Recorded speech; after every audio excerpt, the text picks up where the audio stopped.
నాయకులకి అందరికీ ఈ జెండా పండుగ ఆవిష్కరణకు విచ్చేసినందుకు ధన్యవాదాలు. నాయకులందరికీ పేరు పేరున ఈ పార్టీకే ఈరోజు ఈ విజయ బేరి అందరికీ కనిపించుంటుంది.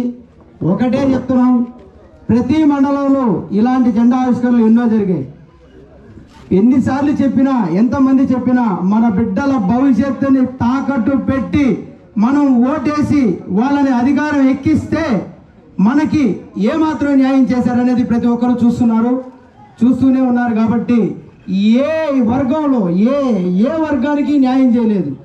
ఎటు చూసినా ఎక్కడ చూసినా దోపిడీలు, దౌర్జన్యాలు, ఎదిరిస్తే ప్రశ్నిస్తే కేసులు, ఇవి ప్రతి ఒక్కరూ గమనిస్తున్నారు. కాబట్టి నేను ఒకటే చెప్తున్నా, రానున్న రోజుల్లో ప్రజల శ్రేయస్సు కోసం 2014 నుంచి పాటుబడి తన ఏసీ రూముల్లో ఉండి కూర్చొని దిగ్విజయంగా బతకగలిగే వ్యక్తి ప్రజల కోసం రోడ్డు మీద వచ్చి కష్టపడుతున్నారు మా కళ్యాణ్ బాబు గారు.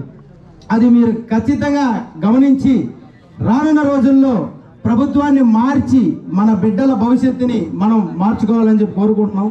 ఇప్పుడున్న పరిస్థితికి పవన్ కళ్యాణ్ గారి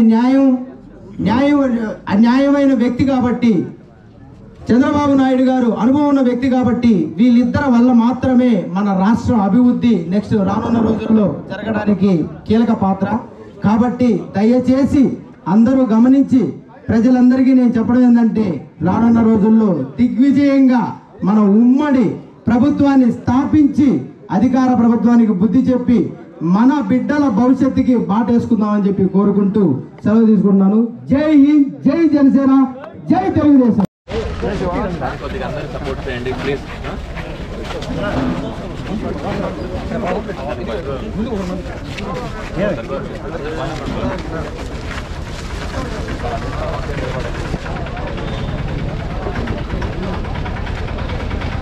చెప్పండి, వచ్చేది మన ప్రభుత్వమే.